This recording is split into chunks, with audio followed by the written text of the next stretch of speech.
In the Impact segment tonight, the Congressman Foley scandal is losing some steam, thank God. Most of the speculation around the story is partisan nonsense. The truth is, Foley got what he deserved, disgrace, and the only question that remains is, did somebody cover up for him? If so, they've got to go, too. But the larger issue could be if gays themselves are hurt by the scandal. Joining us now from Washington, Mike Rogers, gay activist who did out, I guess they say, Congressman Foley last year. With the LA Times now reporting that Foley took it further than emails with a 21-year-old, and that's legal. I fear that the homosexual community in America is going to be damaged by this whole thing because people are just going to go, they, in generalizing, can't control themselves, this, that, and the other thing. Is there any danger of that in your opinion? Right. There's not, Bill. I think that America is able to tell the difference between gay men and closeted gay men who make unhealthy psychological decisions. And it's the closeted gay men that I've been reporting on for 2 years that are the problem in the government. And if the right and the left want to join with me and say that we need these men to stand up and be honest about who they are, I would welcome that. Because the decisions they're making now in the closet are not healthy. All right. You're generalizing, though, and then you could point to Barney Frank, who certainly isn't closeted, and got in trouble with a male prostitute scandal, and then Jerry Studs. Wait. And then Jerry Studs, another congressman, who got in trouble with another page.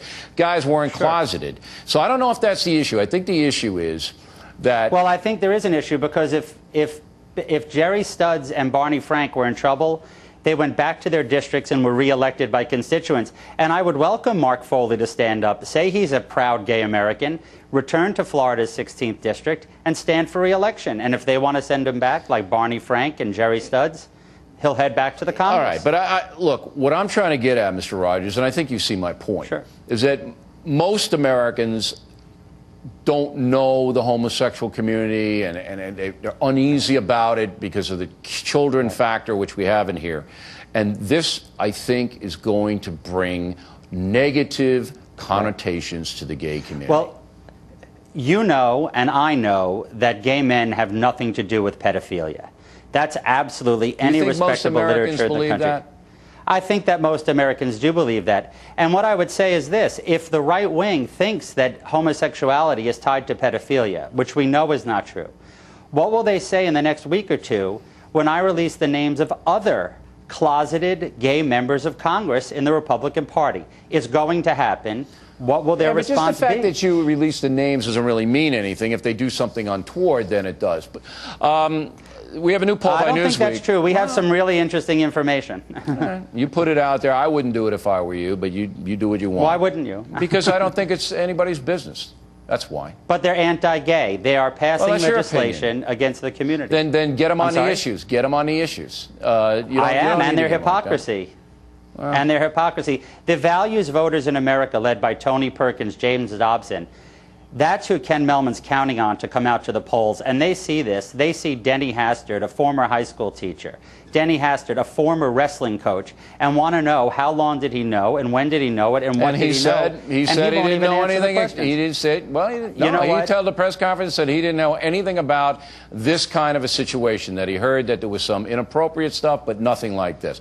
One more question real quick. I think I misspoke on a Radio Factor today. There's a new Newsweek poll. It says that the shift in moral values has gone to the Democratic Party. I think I said it had remained with the Republican Party. If so, I'm sorry. I don't even remember, with 2 hours of blathering. But the Democratic Party seems to have picked up a little bit of moral credibility here. Do you see it that way? Bill, this Congress can't take care of a bunch of 16-year-olds coming here from around the country and being placed in the trust of the Congress. Instead of bringing the information to the page board, they kept it within their party. The bottom line is, if they can't protect these kids, how can we expect them to protect the moral values that James Dobson and Tony Perkins expect them to protect? All right. Mr. Rogers, thanks very much. We'll be back from Chicago in a moment. Thank you, Bill.